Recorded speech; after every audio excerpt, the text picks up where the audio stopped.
Imagine a place so remote, buried deep in the icy wilderness of Alaska, that most people have never seen it, yet it may hold the power to change the weather, disrupt global communications, and even reach into the deepest corners of the human mind. This is not science fiction. This is HAARP, the High-Frequency Active Auroral Research Program, a sprawling field of towering antennas pointing toward the sky, silently sending waves into the heavens. The official story: scientific research, but some say it's the most dangerous weapon ever built. It began quietly in 1993, a collaboration between the U.S. Air Force, the Navy, and the University of Alaska Fairbanks. On paper, HAARP's mission was simple: study the ionosphere, the upper layer of our atmosphere where solar radiation meets Earth's magnetic field. They claimed it could improve satellite communication, detect underground structures, and enhance navigation systems.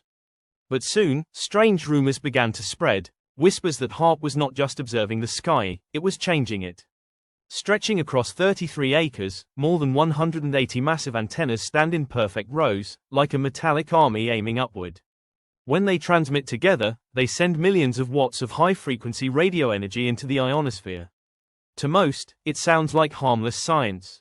But critics ask a haunting question: what happens when you can heat a section of the atmosphere until it expands, shifts, and reacts?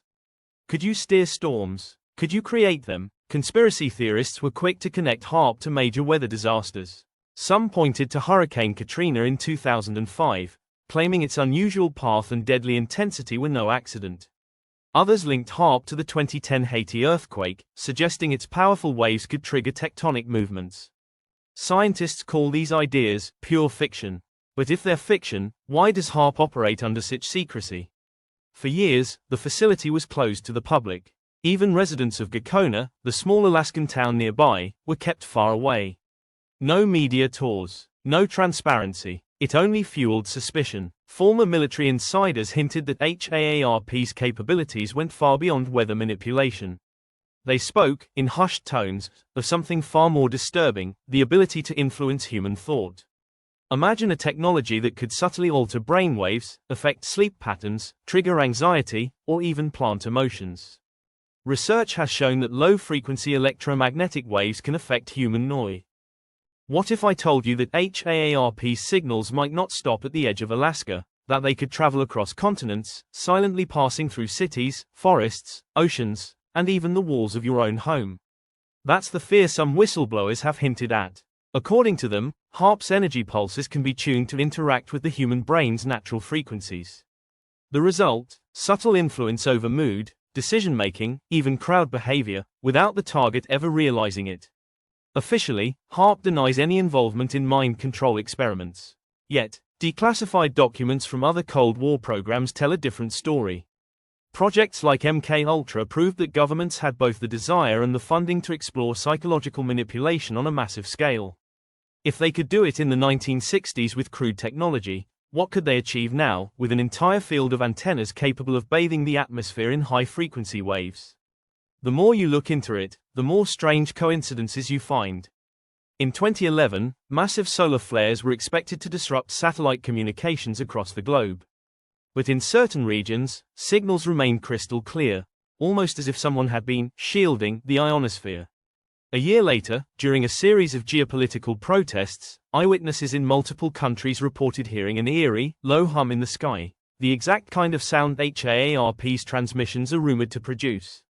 And then there's the weather. Cyclones changing direction mid-path. Droughts suddenly broken by torrential storms.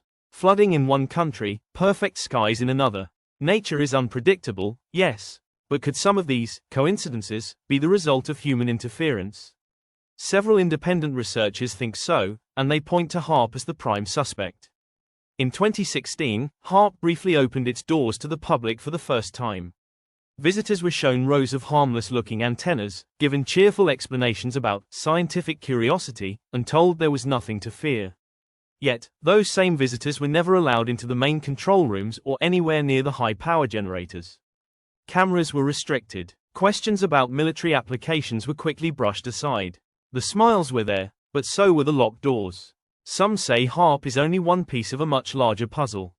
That there are other similar facilities scattered around the world, in Russia, China, Norway, all working toward the same hidden goal: total environmental and psychological dominance. A new kind of warfare, one that doesn't use bombs or bullets, but storms and thoughts. And here's the part no one wants to think about. If HAARP can do these things, would the public ever be told? Or would it always be dismissed as science fiction, to keep us complacent? Because the truth about HAARP might be far more terrifying than the theories. It's not just about controlling the weather, it's about controlling the very fabric of reality that we believe to be natural.